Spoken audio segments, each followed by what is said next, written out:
कहते हैं जब जीवन की राहें उलझ जाएं, तब श्रीमद् भागवत की वाणी हमें रास्ता दिखाती है। आज हम आपको बताने जा रहे हैं गीता की वो 11 अमर शिक्षाएं जो श्री कृष्ण ने अर्जुन को युद्ध भूमि में दी थी, लेकिन जो आज भी हमारे जीवन की हर लड़ाई में काम आती है। हर शब्द में एक दर्शन है और हर सीख में जीवन का सार। आत्मसम्मान के लिए खड़ा होना सीखो।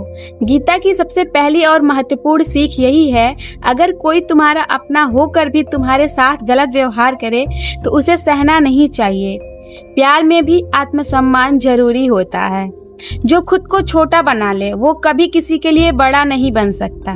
श्री कृष्ण कहते हैं रिश्ते निभाओ लेकिन अपनी इज्जत खोकर नहीं।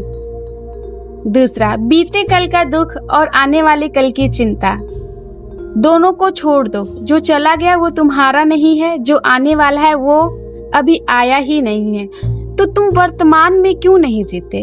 श्री कृष्ण कहते हैं अतीत पर रोना मूर्खता है और भविष्य की चिंता करना बेकार की थकावट है।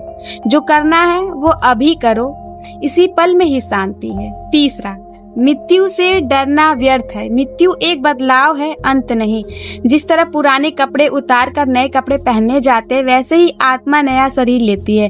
तो फिर मौत किस बात की डर है। श्री कृष्ण ने कहा है जो आत्मा को जानता है उसे कभी मृत्यु से भय नहीं लगता।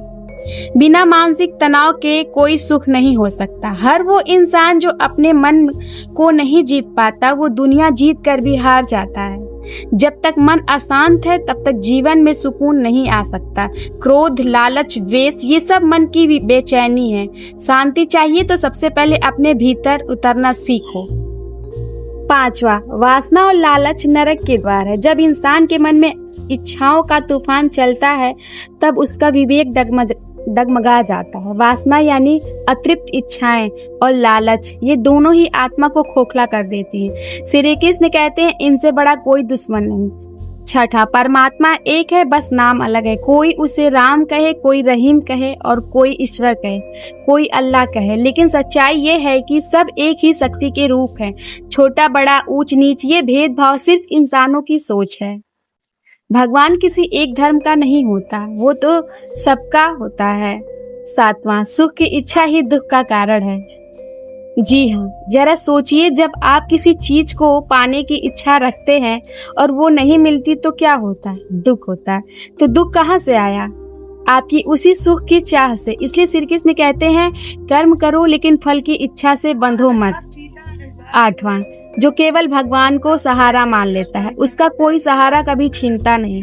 अगर आप दुनिया के सहारों पर जी रहे हो, पैसा, रिश्ते, पहचान, तो ये सब एक दिन खो सकते हो, लेकिन जिसने खुद को परमात्मा के हवाले कर दिया इसकी जरूरत भगवान खुद ही पूरा करते हैं, क्योंकि जब भरोसा सच्चा होता है तो सहारा भी सच्चा होता है। नौवां, इस संसार में हमारा कुछ भी नहीं है। जो कुछ भी हमारे पास है, शरीर, धन, संबंध, ये सब कुछ भी स्थायी नहीं है। जो आज है वो कल नहीं रहेगा, फिर भी हम इन्हीं के पीछे भागते रहते हैं। श्री कृष्ण याद दिलाते हैं खुद को इन चीजों का मालिक नहीं, सिर्फ किराएदार समझो।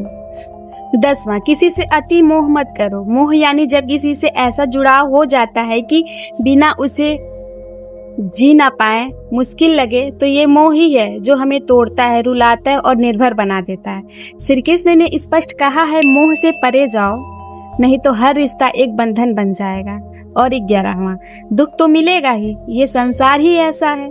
अगर आप सोचते हैं कि दुनिया में आकर सिर्फ सुख मिलेगा तो आप भ्रम में हैं, क्योंकि गीता साफ कहती है ये संसार दुखालय यम है।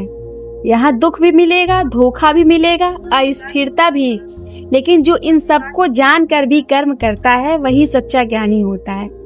इन शिक्षाओं को अगर हमने अपने जीवन में उतार लिया तो हर समस्या में भी समाधान आपको मिलेगा।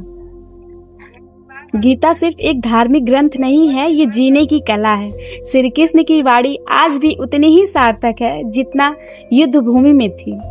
आई होप आपको ये वीडियो बहुत ही पसंद आया होगा।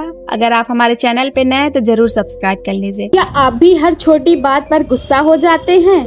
क्या भावनाएं आपका कंट्रोल ले लेती हैं? इस वीडियो में जानिए इमोशनल कंट्रोल के 6 पावरफुल तरीके जो आपको अंदर से मजबूत बनाएंगे। सीखिए कैसे अपने गुस्से, दुख, डर और तनाव को सही दिशा मोड़े। इंसान एक भावनात्मक प्राणी है। हमारी भावनाएं गुस्सा, दुख, खुशी, डर, घृणा, ये प्यार हमारे जीवन को रंगीन बनाती हैं। लेकिन भावनाएं हमारे सोचने और निर्णय लेने की शक्ति को प्रभावित करती हैं। भावनाओं पर काबू पाना कोई एक रात का काम नहीं है, बल्कि यह प्रक्रिया है, एक कला है जिसे समझदारी, धैर्य और अभ्यास से सीखा जा सकता है। यहाँ हम बात करेंगे 6 ऐसे पावरफुल तरीकों की जो आपकी भावनाओं को बेहतर तरीके से समझने और नियंत्रित करने में मदद करेंगे। सबसे पहले भावनाओं को पहचानिए। Awareness is power.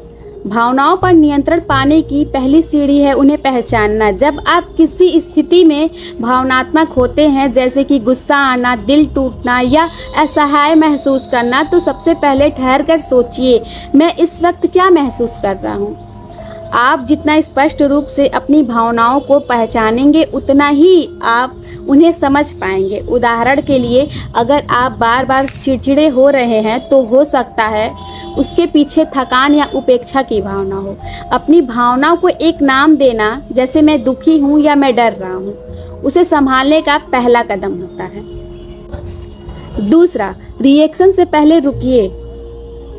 अक्सर हम गुस्से या तनाव में आकर ऐसा कुछ बोल या कर देते हैं जिसका पछतावा बाद में होता है। इसलिए जब भी भावनाएं हावी होने लगे, खुद से कहिए, रुको, कुछ सेकंड रुकना, तब कुछ गहरी सांसें लेना और फिर प्रतिक्रिया देना आपको मानसिक रूप से मजबूत बनाता है। यह स्टॉप ब्रीथ रिस्पॉन्स टेक्निक आपकी भावनाओं को सही डायरेक्शन देती है। आप रिएक्शन से शिफ्ट होकर रिस्पॉन्स की ओर बढ़ते हैं, जिससे आपके फैसले ज़्यादा संतुलित होते हैं। तीसरा, अपनी सोच को चुनौती दें। हमारी भावनाएं हमारी सोच से जुड़ी होती हैं। अगर कोई आपको नज़रअंदाज करता है तो आपकी सोच होती है उसे मेरी परवाह नहीं है, जबकि हकीकत ये भी हो सकती है कि वो व्यक्ति खुद परेशान हो। इसलिए अपनी सोच को चुनौती देना सीखिए। खुद से पूछिए, क्या मैं ज़्यादा सोच रहा हूँ? क्या मेरी सोच में कोई नकारात्मक पूर्वाग्रह है? क्या कोई दूसरा पॉजिटिव एंगल भी हो सकता है? यह सोचने का तरीका बदलने की कला है। जब आप अपनी सोच बदलते हैं तो भावनाओं पर आपका नियंत्रण भी मजबूत होता है। चौथा, अपनी ऊर्जा को बाहर निकालें। भावनाओं को दबाना ठीक नहीं होता, यह अंदर ही अंदर आपको तोड़ता है। इसलिए अपनी भावनात्मक ऊर्जा को सही दिशा में लगाइए। गुस्से को निकालने के लिए वर्कआउट करें, दौड़ लगाएं या पंचिंग बैग पर मुक्के मारिए। दुख में कुछ लिखिए, दोहराइए या अपने करीबी से बात कीजिए। चिंता को कम करने के लिए ध्यान या मेडिटेशन या प्राणायाम कीजिए। भावनाएं ऊर्जा हैं और आप उन्हें सही चैनल में बहा दें, वे आपको नुकसान नहीं पहुंचाएंगी बल्कि आपको मजबूत बनाएंगी। डायरी लिखने की आदत डालें। जब भी आप भावनात्मक महसूस करें, एक डायरी या नोटबुक निकालिए और लिख डालिए कि क्या आप महसूस कर रहे हैं, क्यों कर रहे हैं और इसका कारण क्या है, क्या हो सकता है। जब आप अपने भावनात्मक अनुभव को शब्दों में ढालते हैं तो वह बोझ हल्का लगने लगता है। साथ ही इससे आप पैटर्न भी पहचान सकते हैं, जैसे किस चीज़ से आपको बार बार गुस्सा आता है या कौन से पल में आप सबसे ज़्यादा चिंतित रहते हैं। छठा, खुद को क्षमा करना और दूसरों को माफ़ करना सीखिए। अक्सर हम बीते हुए अनुभवों की भावनात्मक कैद में फंसे रहते हैं। किसी का कहा बुरा लग गया, किसी ने धोखा दे दिया या खुद से कोई बड़ी गलती हो गई। हम उन भावनाओं को पकड़कर बैठे रहते हैं, मगर सच ये है, माफ़ करना आपके लिए ज़रूरी है, सामने वाले के लिए नहीं। खुद को माफ़ करना गिल्ट से बाहर निकलने का रास्ता है और दूसरों को माफ़ करना दिल की शांति पाने का रास्ता। जब आप दिल से माफ़ करते हैं तो आप अंदर से हल्के होते हैं और आपके पास भावनाओं को संभालने से ज़्यादा जगह होती है। भावनाओं पर काबू पाना कोई रॉकेट साइंस नहीं है, लेकिन इसके लिए अभ्यास और धैर्य की ज़रूरत होती है। यह कमजोरी नहीं बल्कि ताकत की निशानी है कि आप इमोशंस को पहचानते हैं, उन्हें स्वीकार करते हैं और फिर उन्हें संतुलित तरीके से व्यक्त करते हैं। हर इंसान कभी न कभी भावनाओं में बह जाता है, मगर फ़र्क वही होता है जो उस बहाव से बाहर निकलकर खुद पर काबू पाना सीख जाता है। आप भी वह इंसान बन सकते हैं, बस शुरू कीजिए और आज से करिए। मिलते हैं हम आपसे नेक्स्ट वीडियो में।